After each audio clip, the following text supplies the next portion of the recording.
Assalamualaikum warahmatullahi wabarakatuh. Perkenalkan, saya Puji Darimawati, CGP Angkatan 6 dari SMP Negeri 2 Selamerta Wonosobo. Pada kesempatan kali ini, saya akan melakukan wawancara dengan Kepala SMP Negeri 1 Watu Malang, Bapak Ariswanto, MPD SI. Assalamualaikum Bapak. Waalaikumsalam Ibu, selamat sore. Alhamdulillah. Amin. Izinkan saya meminta sedikit waktu Bapak untuk melakukan wawancara terkait pengambilan keputusan dilema etika gitu ya. Pada kesempatan ini saya akan melakukan beberapa pertanyaan, diizinkan Bapak? Silakan. Baik, kalau boleh tahu ini langsung saja nih Bapak.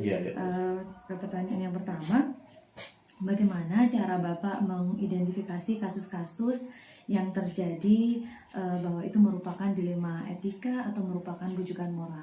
Terima kasih Ibu pertanyaannya.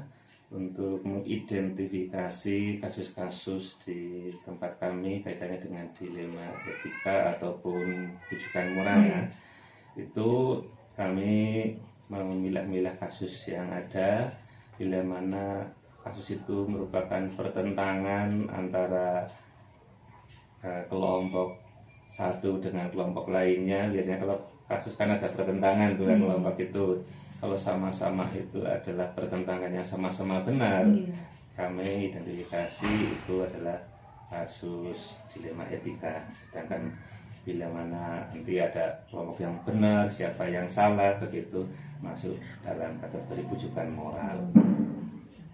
Baik, kemudian bagaimana Bapak menjalankan pengambilan keputusan di SMP Negeri 1 Watu Malang, terutama untuk kasus-kasus di mana ada dua kepentingan yang sama-sama benar tadi atau mengandung nilai kebaikan itu, Pak? Ya. Untuk kasus-kasus yang sama-sama benar di dalam pengambilan keputusan, kami dengan mempertimbangkan bahwa keputusan yang kami ambil nanti itu keputusan yang berpihak pada murid, kemudian memenuhi rasa keadilan, kan ada pertentangan dua kelompok itu ya.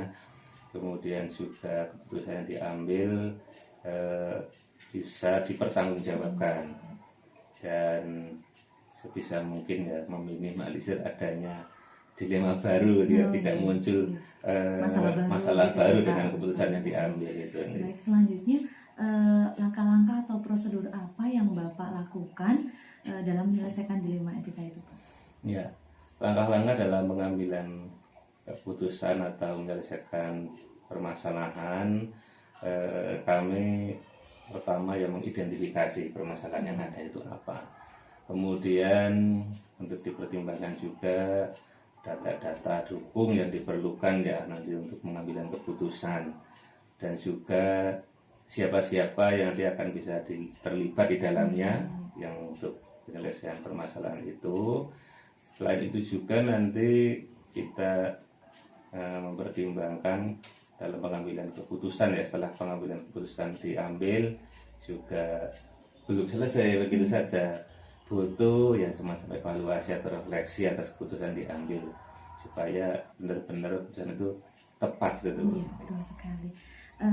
Kemudian selama ini ketika Bapak menghadapi kasus-kasus dilema etika tersebut, cara efektif dalam pengambilan keputusannya bagaimana Bapak? Ya, kami dalam pengambilan keputusan tetap berprinsip supaya pengambilan keputusan itu efektif dan tidak berlarut-larut ya. Prinsipnya pengambilan keputusan itu ya tidak bertentangan dengan aturan yang ada, kemudian memenuhi rasa keadilan itu tadi, bisa diterima lah semua pihak. Kemudian juga ada mungkin rasa kasihan dan sebagainya itu, kalau ada pihak-pihak yang harus memenuhi itu ya sebisa mungkin dipenuhi gitu ya. Intinya keputusannya nanti harapannya bisa diterima lah semua pihak. Tentu dalam pengambilan keputusan itu ada tantangan ya. Kalau selama ini tantangan yang Bapak hadapi itu apa, Pak? Tantangan-tantangan yang kami hadapi, yang pertama biasanya mengalahkan keraguan sendiri itu ya, mengalahkan keraguan sendiri untuk mengambil keputusan mana yang paling tepat itu yang paling tepat. Kemudian juga keputusan itu ya tadi bisa diterima semuanya, bisa diterima oleh semuanya, sehingga ini menjadi tantangan sendiri walaupun sama-sama benar. Iya. Kelompok mungkin ada kelompok satu, kelompok lainnya ada sama-sama punya keinginan, alasan masing-masing juga benar, tapi harus keputusan diambil itu yang terbaik bisa diterima semuanya, bisa memenuhi keinginan mereka semuanya. Lah itu kan jadi tantangan tersendiri. Terus Bapak punya jadwal tertentu untuk penyelesaian pengambilan keputusan tersebut atau hari saja atau bagaimana Pak biasanya? Ya, kalau ada permasalahan kami melihat bagaimana urgen dari permasalahan itu. Kalau itu mendesak dan memang harus segera, ya kami biasanya segera mempersiapkan untuk prioritas ya, segera untuk diselesaikan. Kemudian kalau misalnya tidak begitu urgen atau mungkin urgen tapi data dukung tadi belum ada, yang siapa yang akan terlibat belum siap, tapi kami jadwalkan mungkin besok atau kapan sehingga segera diselesaikan dengan pihak-pihak yang terlibat di dalamnya ya. Nah, kira-kira orang-orang atau yang terlibat tadi yang mempermudah ya Bapak dalam pengambilan keputusan atau faktor-faktor lainnya kira-kira apa saja Pak? Yang membantu kami, mempermudah kami dalam mengambil keputusan tentunya ya ada seseorang atau rekan-rekan kami ya di kantor itu bisa membantu dalam menyelesaikan permasalahan, terutama wakil ya. Atau mungkin ya pembantu kami yang lain, rekan guru yang lain yang berkompeten di bidangnya, kayaknya misalnya permasalahan dengan siswa, mungkin di bidang siswaan bisa kami utamakan untuk terlibat di dalamnya, sehingga ada yang membantu tentunya, karena dengan pemikiran kami sendiri mungkin nanti kurang tepat, kurang bisa diterima, dan juga penyelesaiannya mungkin juga kurang luas wawasannya, sehingga butuh masukan dari rekan-rekan kami, sehingga ada yang membantu ternyata. Selama ini ya tentu banyak sekali ya keputusan-keputusan yang sudah diambil begitu. Nah, kira-kira pelajaran apa nih yang bisa dipetik oleh Bapak maupun saya sendiri selama dalam pengambilan keputusan tersebut? Itu pelajaran apa ya Pak yang ya meskipun kami dijadikan ya dituakan ya pengambilan keputusan katanya di kepala sekolah seperti itu, tapi dengan adanya proses pengambilan keputusan itu kami selaku kepala sekolah juga belajar dari situ bahwa keputusan yang diambil itu harus bagaimana supaya bisa diterima oleh semua pihak. Kemudian juga kita belajar bahwa kita itu tidak sendiri di sekolah ya rekan, sehingga kita harus bisa merekrut mereka semua untuk bisa terlibat, punya peran dalam pengambilan keputusan. Jadi tidak gitu jadi tidak sepihak lah gitu. Kadang kalau sepihak terus kontranya ada yang pro ada yang kontra masih muncul, tapi kalau sudah dilibatkan di dalamnya, diajak bareng bermusyawarah bersama untuk mengambil keputusan, mereka semuanya akan support atas keputusan yang diambil, bertanggung jawab bersama, walaupun tanggung jawab utama mungkin di kepala sekolah seperti itu. Jadi itu yang bisa kami petik lah pelajarannya, kita bisa melibatkan rekan-rekan kita di sekolah. Ya, luar biasa sekali Bapak, terima kasih sudah berbagi pengalaman terkait pengambilan keputusan ini. Saya jadi bertambah ini wawasannya terkait dengan pengalaman praktis yang Bapak tadi sampaikan.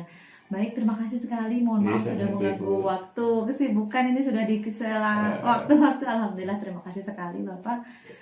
Demikian tadi wawancara kami dengan Bapak Reswanto, Kepala SMP Negeri 1 Batu Malang, terkait dengan pengambilan keputusan. Sekali lagi terima kasih Bapak. Sama-sama. Dan Assalamualaikum warahmatullahi wabarakatuh. Waalaikumsalam warahmatullahi wabarakatuh. Bismillahirrahmanirrahim. Assalamualaikum warahmatullahi wabarakatuh. Perkenalkan, saya Puji Narimawati, CGP Angkatan 6 dari SMP Negeri 2 Selamerta Wonosobo. Pada kesempatan kali ini saya akan melakukan wawancara dengan Kepala SMP Negeri 1 Watu Malang, Bapak Reswanto, MPD SI. Assalamualaikum Bapak. Waalaikumsalam Ibu, selamat sore. Alhamdulillah. Amin. Izinkan saya meminta sedikit waktu Bapak untuk melakukan wawancara terkait pengambilan keputusan dilema etika gitu ya. Pada kesempatan ini saya akan melakukan beberapa pertanyaan, diizinkan Bapak? Oke, silakan. Baik, kalau boleh tahu ini langsung saja nih Bapak. Iya. Pertanyaan yang pertama, bagaimana cara Bapak mengidentifikasi kasus-kasus yang terjadi bahwa itu merupakan dilema etika atau merupakan rujukan moral? Terima kasih Ibu pertanyaannya. Untuk mengidentifikasi kasus-kasus di tempat kami kaitannya dengan dilema etika ataupun rujukan moral ya, itu kami memilah-milah kasus yang ada bila mana kasus itu merupakan pertentangan antara kelompok satu dengan kelompok lainnya. Biasanya kalau kasus kan ada pertentangan dua kelompok itu, kalau sama-sama itu adalah pertentangan yang sama-sama benar, kami identifikasi itu adalah kasus dilema etika. Sedangkan